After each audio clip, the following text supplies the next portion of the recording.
नमस्कार। 4C supreme law partners के इस नए एपिसोड में मैं एडवोकेट डॉक्टर अजय कुमार पांडे आपका स्वागत करता हूं।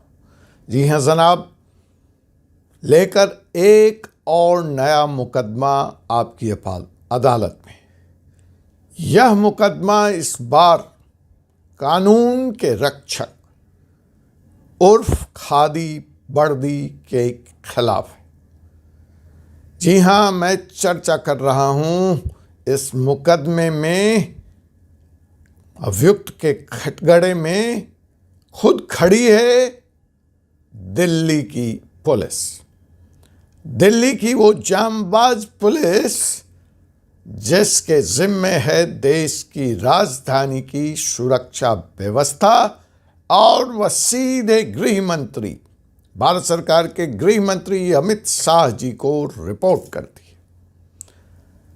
दिल्ली पुलिस पे पूरे देश को नाज है, लेकिन आज अभियुक्त के खड़े में क्यों खड़ी है दिल्ली पुलिस, यह अगर आप जानना चाहते हैं तो 4C सुप्रीम लॉ पार्टनर्स के इस चैनल को सब्सक्राइब करें और बेल नोटिफिकेशन बटन को दबा लें, क्योंकि हम लेकर आएंगे इस पर एक पूरी श्रृंखला। जैसे हमारी एक श्रृंखला बिहार में आरक्षण के सवाल 75% आरक्षण का सवाल पर चल रही है, उसी तरह की एक सिलसिला पुलिस और कानून पर हम शुरू कर रहे हैं। तो बेल नोटिफिकेशन बटन दबाकर आप ताज़ा तरीन जानकारी, एपिसोड और कानून अपने पास लाते रहें, बुलाते रहें।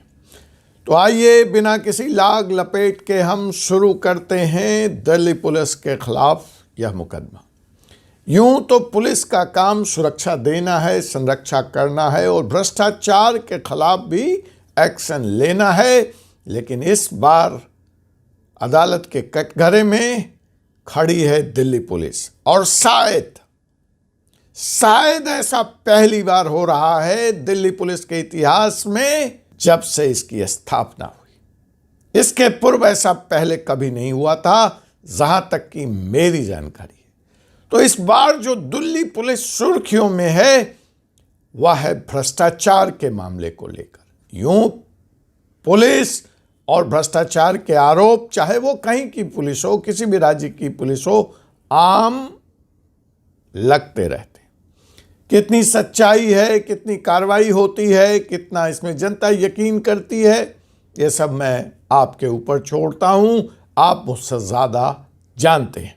लेकिन इस बार ऐसा क्या हो गया कि मुझे इस विषय पर एक वीडियो, एक एपिसोड लेकर आना पड़ा, और मैं इस कार्रवाई को कह रहा हूं कि दिल्ली पुलिस के इतिहास में ऐसा पहले कभी नहीं।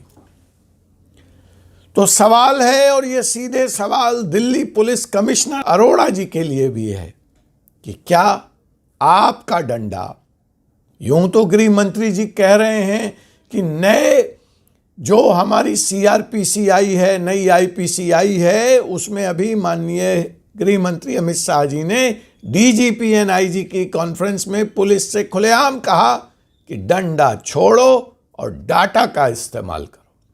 तो क्या अरोड़ा जी का ना डाटा चल रहा है पुलिस कमिश्नर दिल्ली का, और ना ही डंडा चल रहा है अपने ही विभाग पर? क्या उनके पुलिस वाले उनके प्रशासन से बाहर हैं, उन पर वो नकेल लगाने में असफल रहे हैं? हम जानेंगे इस बात को विस्तार से इस एपिसोड में।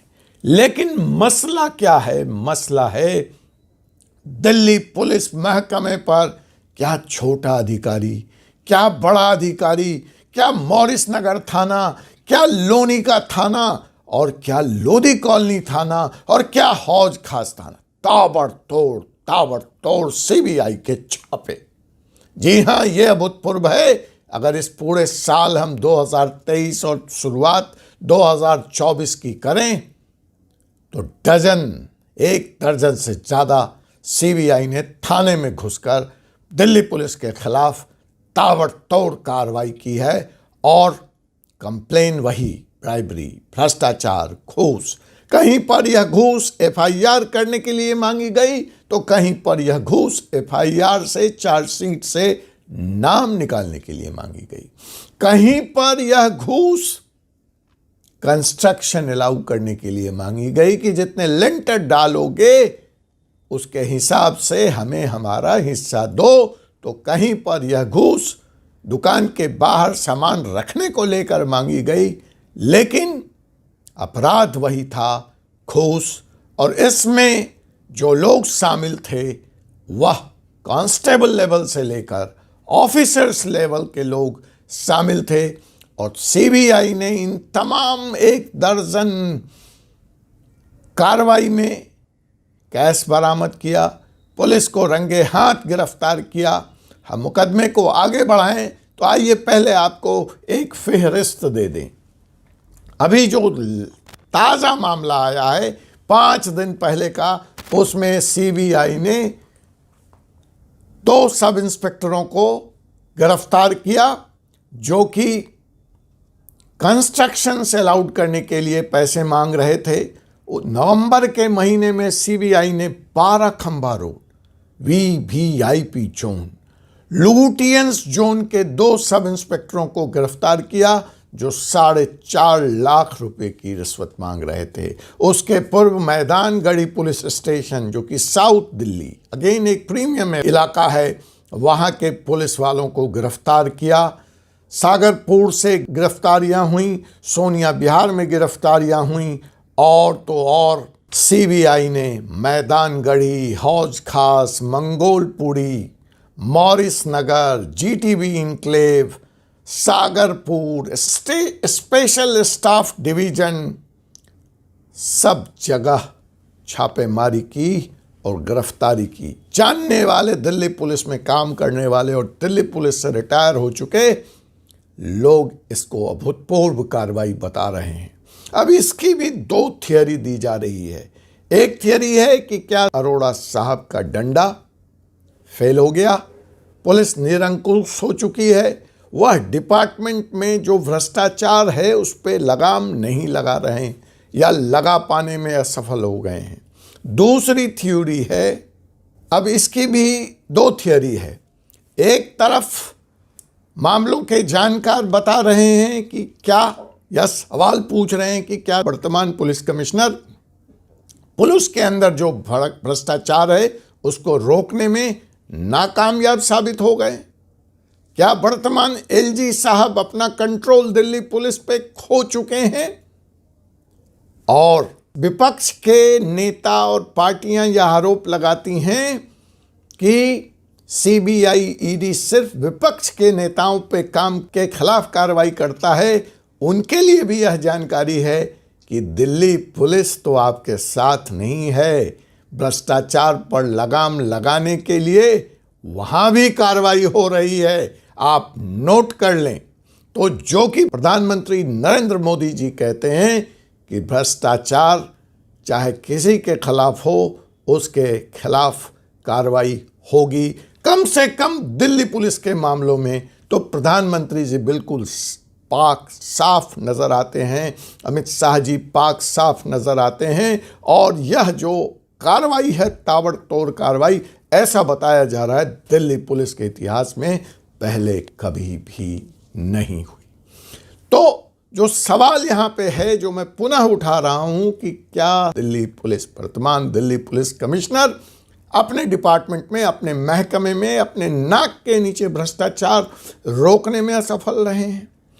दूसरी तरफ जो कहा जा रहा है कि नहीं, यह अरोड़ा जी की पहल पर ही ताबड़तोड़ छापेमारी और कार्रवाई दिल्ली पुलिस में भ्रष्टाचार को जड़ से खत्म कर देने के लिए करवाई जा रही है, की जा रही है।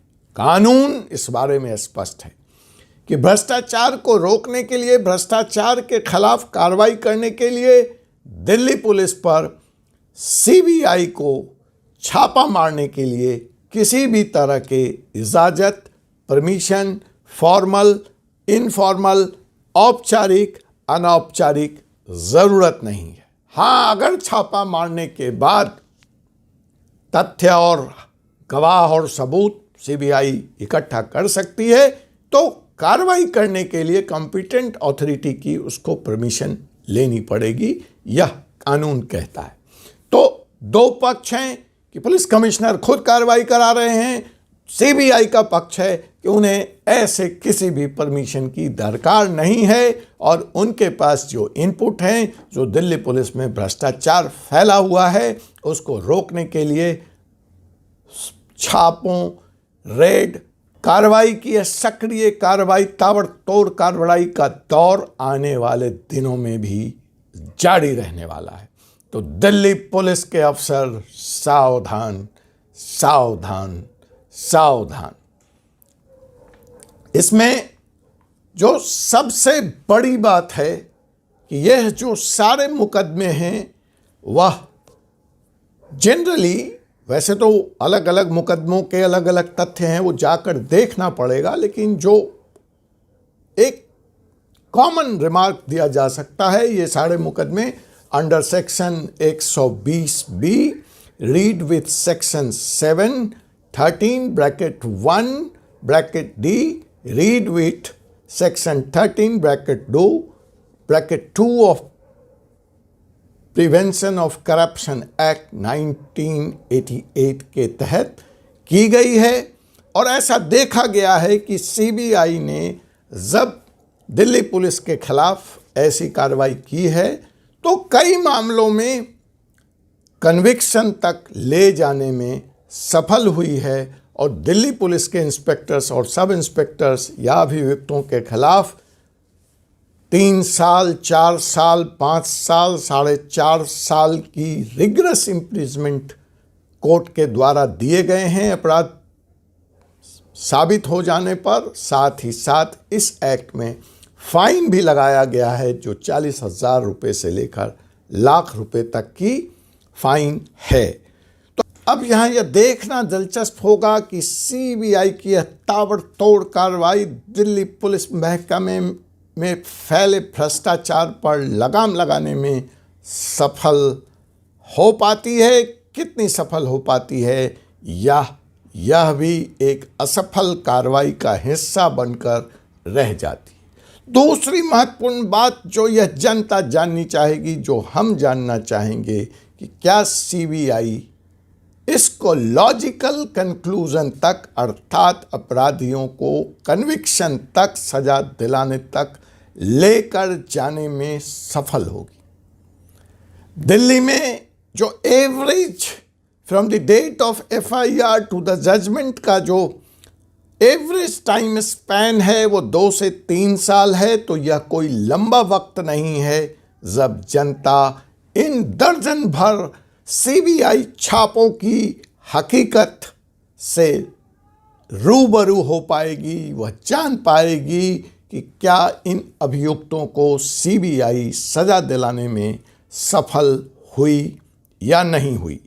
इस मामले में मुझे याद आता है यह फैसला, यह केस जो अभी अभी 2023 की अंतिम पखवाड़े में आया, टाइटल है सीबीआई वर्सेस गोपाल सिंह।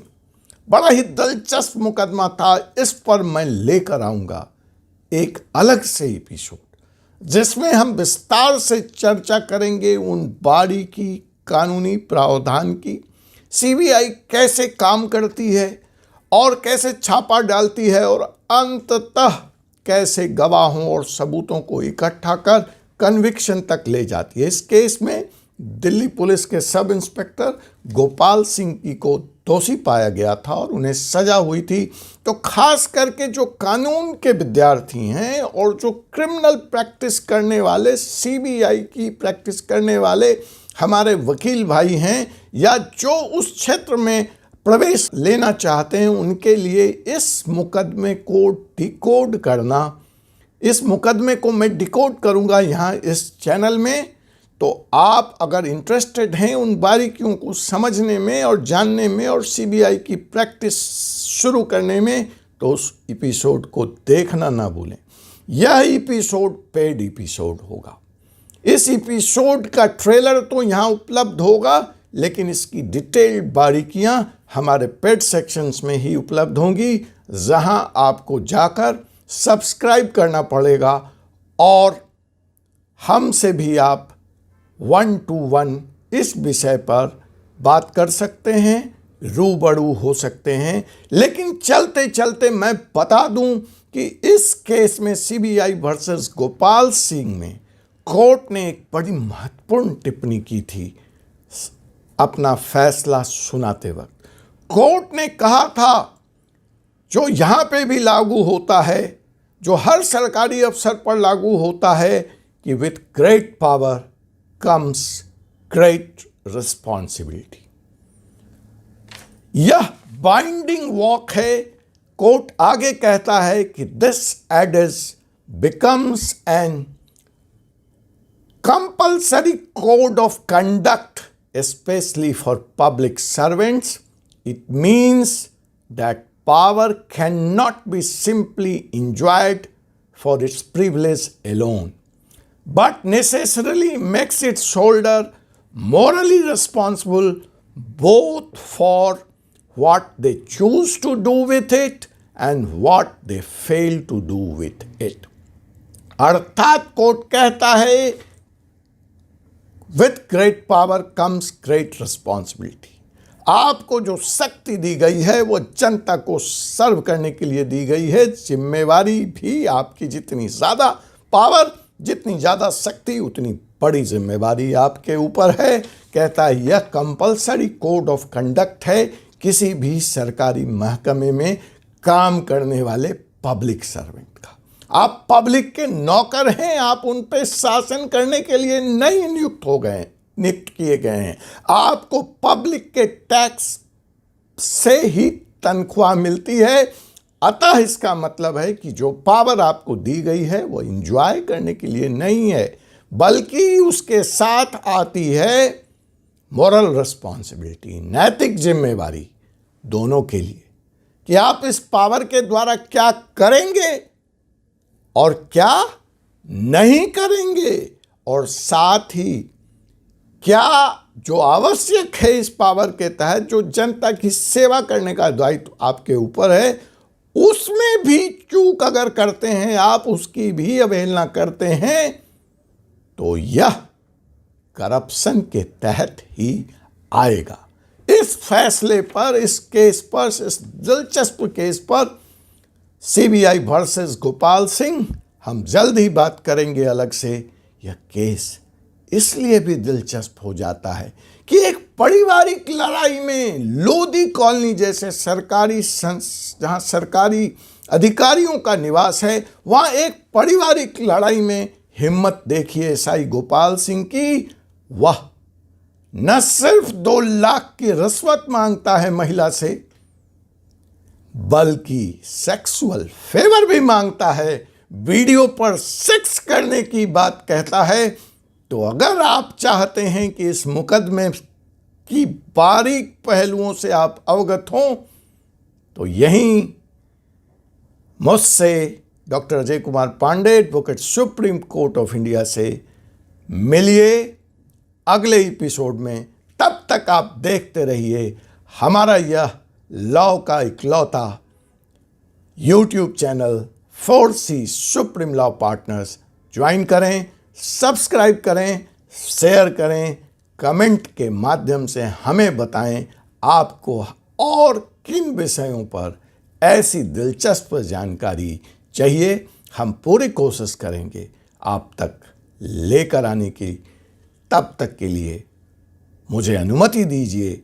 आपसे मुलाकात होगी फिर कल एक नए विषय के साथ नए एपिसोड में। धन्यवाद। जय हिंद, जय भारत।